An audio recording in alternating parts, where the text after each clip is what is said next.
ሰላም እንዴት ናችሁ? ዛሬ በዚህ ቪዲዮ ይዤላችሁ የመጣሁት የማንኛውም ክፍል ተማሪ ከሆናችሁ ፖሞዶሮ ያጠናን ዘዴን በመጠቀም እንዴት ለፈተናዎቻችሁ መዘጋጀት እንደምትችሉ ነው።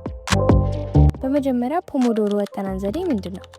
በአጭሩ ፖሞዶሮ ማለት ጊዜያችንን ሳናባክን ሳይሰለቸንና ሳንዳከም ለረጅም ጊዜ ነቃ ብለን እንድናጠና የሚረዳን የጊዜ አጠቃቀም ነው። ምስጋና ለፍራንሲስ ጊዮንና ይሄን ያጠናን ዘዴ ለፈጠረልን።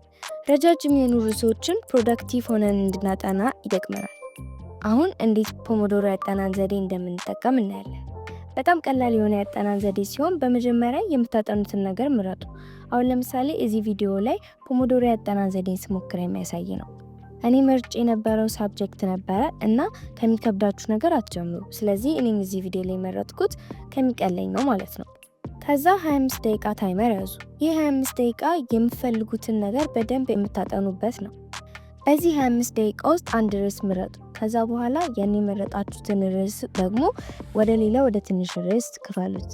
ይህ ርዕስ በ25 ደቂቃ ጨርሰዋለሁ ብላችሁ የምታስቡት ርዕስ መሆን አለበት።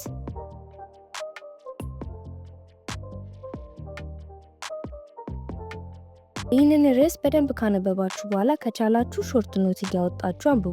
ካሰባችሁት ደቂቃ በፊት ወይም ደግሞ ከ25 ደቂቃ በፊት ከጨረሳችሁ ደግሞ ማንበባችሁ ማለት ነው። ለሌላ ሰው ጥያቄ እንደምታወጡ እያሰባችሁ ከ5 እስከ 10 የሚሆኑ ጥያቄዎች ከቻላችሁም ከዛ በላይ ጥያቄዎችን አውጡ። ከዛ መቼስ የሁሉ ነገር ስታደርጉ 25 ደቂቃ ያልቃል። በመቀጠል ደግሞ የ5 ደቂቃ ታይመር ድጋሚ ያዙ። ይህ 5 ደቂቃ ደግሞ እረፍት የምታደርጉበት ነው። ለምሳሌ ውሃ መጠጣት፣ እንቅስቃሴ መስራት፣ ሰው ማናገር፣ ወክ ማድረግ፣ ብቻ ስልክና ቲቪ ከመንካትና በተለይ ደግሞ ቲክቶክ ስክሮል ከማድረግ ውጪ ማንኛውንም ነገር አድርጉ። ግድግዳ ላይ ማፍጠጥ ራሱ ቢሆን። ቲክቶካችሁን ግን በፍጹም እንዳከፍቱ። ግን አልሰማ ካላችሁና ስልካችሁን ከያዛችሁ እመኑ ድጋሜ ነው ማጥናት ማትጀምሩት።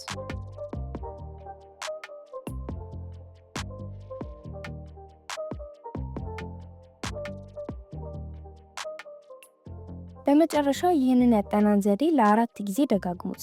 ይህም ማለት ለ4 ጊዜያት 25 ደቂቃና 5 ደቂቃ እያያዛችሁ በ25 ደቂቃው እያጠናችሁ በ5 ደቂቃው ደግሞ እያረፋችሁ ማለት ነው። ይህንን አጠናን ዘዴ ለ4 ጊዜ ከደጋገማችሁት በኋላ ከ30 እስከ 45 ደቂቃ ወይም ሰፋ ያለ እረፍት ውሰዱ። በዚህ ደቂቃ ውስጥ ደግሞ መተኛት ወይም ደግሞ ጥሩ እረፍት ማድረግ ትችላላችሁ። ያጠናችሁትን ነገር ለማሰላሰል ይረዳችኋል። ይህ ያጠናን ዘዴ በሳይንስ የተረጋገጠ ነው። ስለዚህ ተጠቀሙበት። በጣም አሪፍ ሲሆን ፕሮዳክቲቭ እንድትሆኑና ሞቲቬሽናችሁ እንዳይጠፋ ያደርጋችኋል።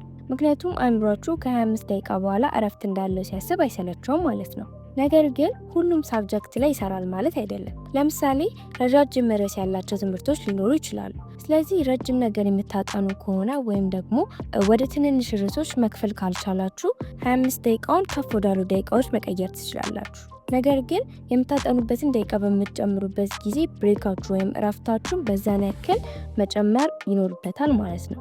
ይህም ማለት ግን 1 ሰዓት አጥንታችሁ 30 ደቂቃ ታርፋላችሁ ማለት ሳይሆን ፕሮፖርሽን አድርጋችሁት በ25 ደቂቃ ስናጠና 5 ደቂቃ እረፍት እንደወሰድ ነው እንደዛ አድርጋችሁ በመከፋፈል ትልልቅ ርዕስ ያላቸውን ትምህርቶች ማጥናት ትችላላችሁ። ምክንያቱም እነዚህን ረጃጅም ርዕስ ያላቸውን ትምህርቶች በ25 ደቂቃ ውስጥ ለመስራት በምትሞክሩበት ጊዜ አይምሯችሁ ላይ ጥድፊያን ነው እንጂ የምትፈጥሩት ምንም አይነት ጥቅም አታገኙም ማለት ነው።